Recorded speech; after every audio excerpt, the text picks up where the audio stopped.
Now, Let's do it. All right. So here I'll introduce. 3, 2, 1. John McAfee is the creator of the McAfee cybersecurity software. He is known as an adventurous millionaire who has embarked on countless business ventures from fields as diverse as cryptocurrency and antibiotics to even viral YouTube success. He is also running for the presidency of the United States. If that wasn't enough, I am very excited, ladies and gentlemen, to introduce to you Mr. John McAfee. Thank you, Mr. McAfee, for joining me. well, thank you for having me on. I'm always happy to help young kids in their endeavors in life. Thank you. At this point in your life, because you're known to be very adventurous, doing a lot of things, what is a day in the life like for Mr. John McAfee? Well, it depends on the day. I mean, today is quite pleasant. A month ago, when Janice and I were in jail in the Dominican Republic, it wasn't so pleasant. I mean, so it's going to depend on where I am, and my circumstances. However, is there an average day? Let me ask my wife, Miss Janice. Yes. Come here. Because, get in this. Here's why. Because Janice knows me. Come here. Let's get in. There we go. Janice knows me better than I know me. So what is our average day like? It's pretty boring, actually. Yeah. We just work, we do Twitter, and we do Netflix and chill. Yeah, that's true. There you have it. Yep. Wow, that's great. And we swim, and we go to the beach. And yeah, we go to the beach and we swim. It's not really a beach. It's more like it's cold. So yeah, it's like the Arctic Ocean, but I call it the beach. Yes. If you don't mind me inquiring, if it's not too personal, what happened in the Dominican Republic? Oh, Jesus, it's a long story. We left Cuba because Cuba had asked us to leave. They had said that, the U.S. government was making inquiries about returning me to the U.S. And rather than do that, they gave me a 72-hour head start. I go, well, fuck me, you can't get better than that, can you? So that's what we did, headed for the Dominican Republic, but someone alerted them to us coming because, the Caribbean is just a branch of America, for fuck's sake. Tiny, little third world countries next door to one of the most powerful and sometimes brutal armies and governments on this fucking planet. Well, of course, give us McAfee. They're going to go out of their fucking way to get me and give them. However, I've been around the block. It's not a matter of just snatching me because the world is watching. They have to do it in sneaky ways. Why do you do it in sneaky ways? I got your sorry asses because you are in the Dominican Republic as a democracy, small as it may be. And it has a tripartite government. One of them is the judicial branch. You know how governments fucking work. Governments are just one thing, law. What are they? The legislators, Congress and the Senate. What does legislator mean? Maker of laws. Okay. The court system, the judger of the law, and the executive branch, the carrying out of the fucking law. That's all there is. Make the law, judge the law, carry it out. Executive means those who have to do. All right, so now, how do they do it? FBI sniffs up your butt to make sure you're not doing something wrong. The CIA is peering down your chimney to make sure you aren't doing something wrong. But now, what's happened is these acts I've described means that they become the fucking criminals, okay? They are the lawbreakers because there's a prime law here called our Constitution, which grants us certain things called rights. What are they? Right to life, liberty, and the pursuit of happiness. Does that define how? You may only pursue happiness with alcohol and not with weed. Your pursuit of your body, your mind. So what you do with it is fucking yours. I don't know if this answers your question because Is this answering your question? Sure, yeah, and it actually kind of leads into one of the things I was going to ask too, which is what inspired you to run for president? Um, it wasn't exactly inspiration. I mean, I ran in 2016 because it gave me access to the national stage. Why do I want access to the national stage? Because I have something to say. And the thing I have to say is, number one, it doesn't matter who is president. We have a system that's broken, totally fucked up. It's like a car with a frozen steering wheel. That car doesn't give a shit who's driving, because that car is going to go where that car's going. The system here is exactly the same thing. It doesn't matter who's in that chair, because who's in that chair no longer has power. The system, that corrupt machine designed by our lawmakers, congressmen and senators, who get bribes and give out to their states, the pork belly, all the good stuff, everything that they can, fighting with all the other goddamn states so that they don't take more than you. That's what this is. That's what this has become. And this is what I want to say, among 1,000 other things. Does that answer your question? Absolutely. Wow. I feel you on that. And another thing I'm curious of is you always seem to be embarking on new adventures. And whether people love you or hate you, there's no denying you've done more in your lifetime than most people will get done in 3.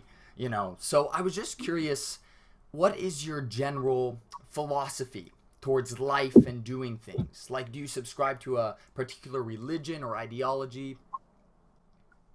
No, I don't, because there's only one religion, and that's your religion. And there's only one divine book, or they call it the Koran or the Bible, or the Zen Pashas, or the Hindu Bhagavad Gita. It doesn't fucking matter, all right? It doesn't fucking matter.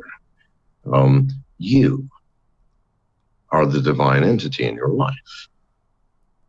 And the organized religions are designed to suck you away from you and turn you into a sheep that becomes a productive member of this society. What does that mean? You produce all the fucking goods that the people at the top consume. The best cars, the best yachts, sometimes the only fucking yachts, the best caviar, the best scotch, the best of this, the best of that. Who produces it? It doesn't get produced without sheep. So you have an option here. No, I didn't. Anyway, so you have an option. You have an option here, all right? The option is, are you going to be true to yourself? No matter what anybody says, no matter what fingers they point at you, no matter how insane it might appear to everybody else. You got no choice but to be true to that. And then, fuck me, just wait and see what happens. That's my philosophy, okay? That's great. Yeah, definitely. It's like that Shakespeare quote, like, be true to thine self. And there's something to it, honestly. Another thing I was wondering is a lot of people don't even attempt to make one business in their life, let alone make anything. A lot of people just go with the flow, so to speak. Before the fame, before this financial success, how did you get your start? What qualities set you apart to be where you are now? Well, let me start. When I was a preteen, I was 8 or 9 years old, living in Virginia, where it's cold and snowy in the winter, and the grass is green in the summer. I started my own business mowing everybody's lawn in our neighborhood. Why? Nobody likes to mow a fucking yard. Nobody, right? But a kid with a lawnmower, fuck me, it's easy piece of fucking cake. So in the summertime, once a week, I'd collect $2 to $3 from everybody in the fucking neighborhood for doing nothing more than buying gasoline for the lawnmower owned by my father. So now, my expenses were jack shit. My income was pretty damn good. Back then, I mean, $2.30 or $2.50 is like $30 or $40 today. So I was kicking. Then I got a paper route, and paper routes. People think I don't know if they have them anymore. People have paper routes, and people deliver fucking newspapers still. They do. I think in some neighborhoods I've seen some, but we don't. I don't know. Yeah. It's an arcane science. However,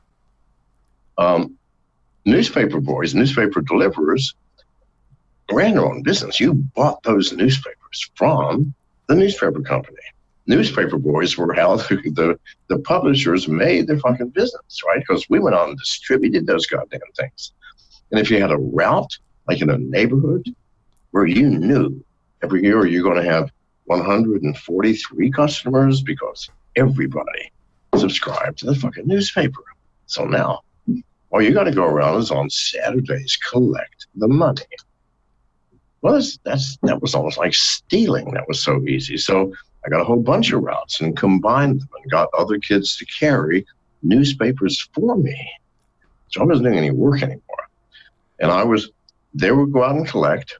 Then I would pay them a salary, which is about a third of the money they collected, right? So I'm still coming out ahead. But on Christmas, I was the one who went out and collected from every fucking client of every one of these newspaper carriers. Why? Those newspaper boys get to know their customers. Hey, Mrs. Smith, how you doing? Oh, Mrs. Jones, how's your leg? Oh, did your husband out of the hospital? Oh, good. No, you get to know everybody, right? Well, you're part of the fucking family. And so when you collect on Christmas or just before, okay, so the newspaper's 75 cents a week. I get 25 fucking dollars from one house. Dang. As a tip. And I just cruise through these neighborhoods and I'd pocket more money than God, at least for a kid who was 14 years old at that time.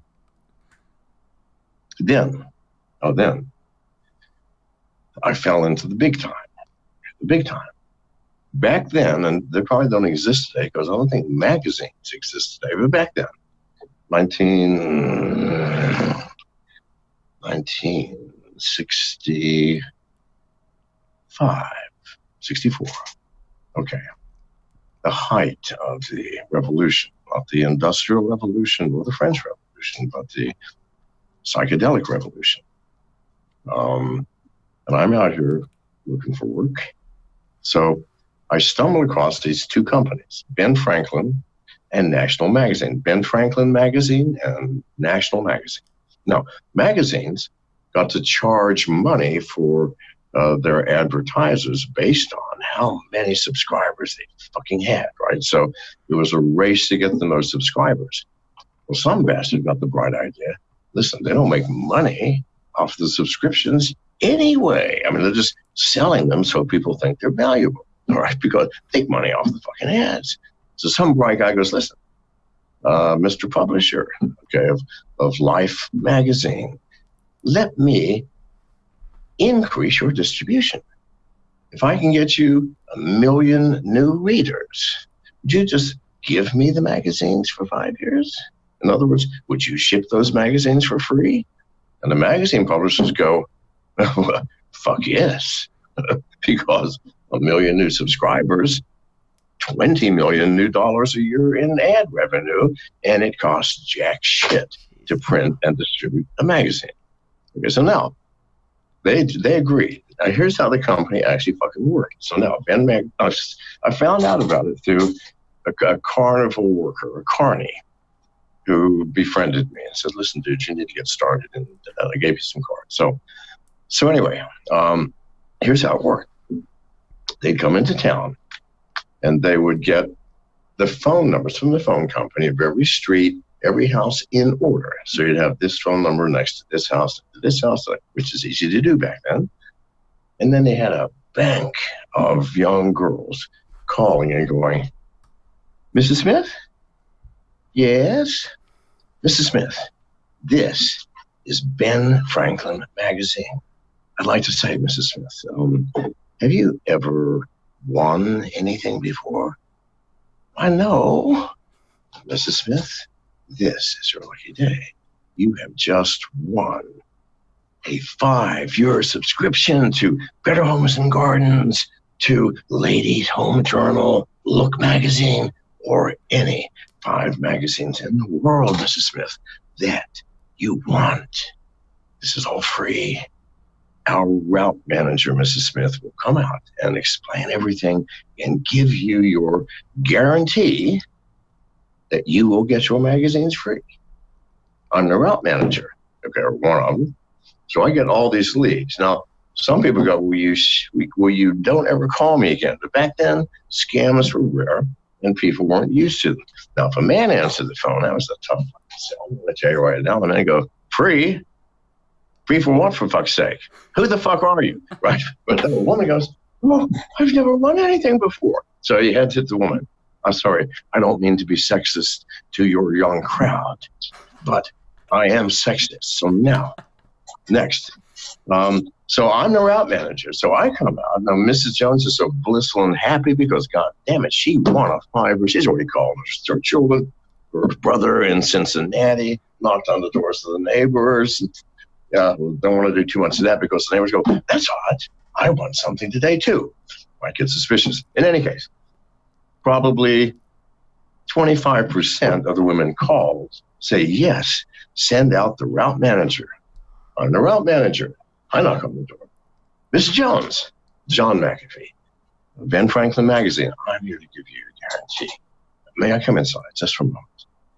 Oh, yes, please. Would you like some tea? No, ma'am.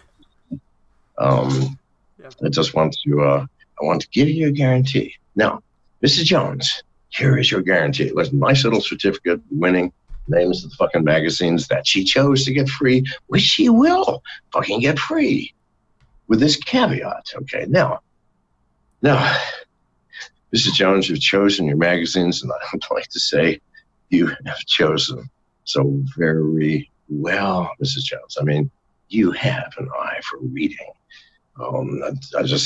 I do this a lot, and I want to tell you now, a woman of your taste in literature and reading is, well, your husband is simply a lucky man. But now, Mrs. Jones, what we need to talk about is the magazines. Oh, and by the way, when they say, it said, oh, Mrs. Jones, the magazine is totally free. We only ask you to pay the mailing and handling charges of these free magazines. Oh, a piece of cake. So that's been said. So now, Mrs. Jones, as we explained to you, the magazines are completely free. We do ask that you pay the mailing and handling charges because, that's asking much. And so for 5 magazines, these weekend magazines, that comes to 85 cents a week. Nobody wants to write a check for 85 cents every week. So we have these payment plans. You can pay the entire 5 years up front for only $279. We do take checks. Or you can take one of these payment plans where you pay us 6 months at a time. That's only $41.30 every month. Not many want to do that. That's $4.20 a month. Again, who wants to write a check for that? So which plan would you use? Now, so Mrs. Jones, she's excited now. Okay, I can get rid of even that stuff by just writing this frickin' check. Good. Whatever fucking money I got, depending on the amount of the money I got up front, I got half of that. So when I would sit for 30 minutes and find out which payment plan she would like to pay for these free magazines on, which she liked to choose. Good fucking God, run the numbers. You know, I would go out and I would close 15 a day. Wow. 15 a day, half an hour each, 15. Average of maybe $100. But back then, $1,500 a day, half of it went straight into my pocket. Okay, plus a percentage of residual. It's like, I mean, why would anybody want to be a gangster and rob banks when you can do this shit? So there you have it. That's how I got my entrepreneurial start. I've been an entrepreneur my entire life. I don't know what else to do. Wow. Does that answer your question? Oh yeah, definitely. If you could have lunch with any person, living or dead, who would it be? If I what now? If you could have a lunch with any person, living or dead. I'd rather have a dinner, and it would be Charles Darwin. Oh wow, yeah, that's cool. And out of curiosity, what are your thoughts on Karl Marx?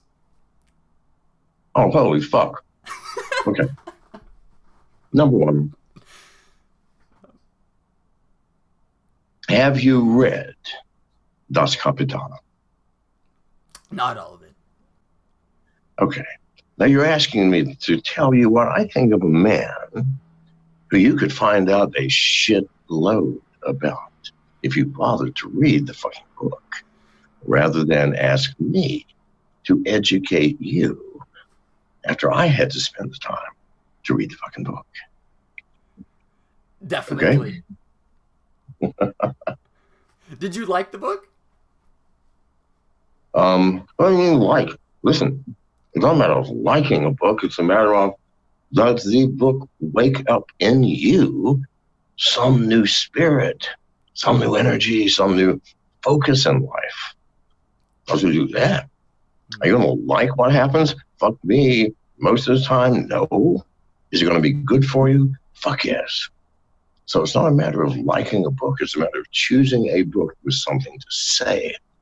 Those are rare. Didn't used to be, but they are today.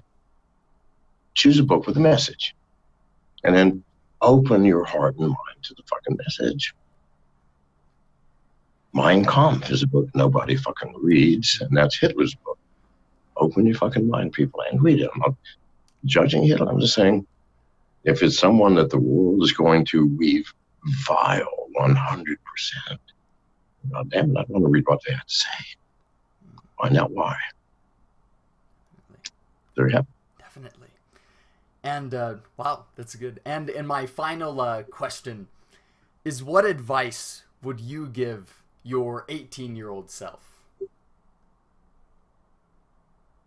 Well, first of all, this may not be your final question. I haven't decided yet.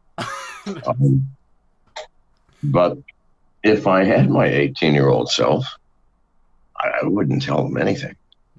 I mean, because to change a single event in my life, when I choose to eat chicken McNuggets, you tell me what the fuck those things are, or a Big Mac, I promise you that decision is going to shift your trajectory in life. I don't care how small. So I'm not looking to give my 18-year-old self a fucking time of day. I want to end up exactly where I am today, with the people who are with me and the situations that I'm in. That's right. I'd much rather do that. Thank you, though. That was your last question, and I thank you very much. Thank you. Great answers. Thank you for your time, Mr. McAfee. I'm very happy to talk to you. I've been looking forward to it all week. All right. Good. All right, son. Listen, you better fucking promote this thing, and I mean it, okay? I'll do that definitely. Actually, is it cool if I take a quick picture for Instagram right now? Yeah, absolutely. Here. There you go. I'll post. Awesome. Thank you very much, Mr. McAfee. I'll promote it to the best of my abilities. Thank you, son. Bye-bye. Thank you. Goodbye.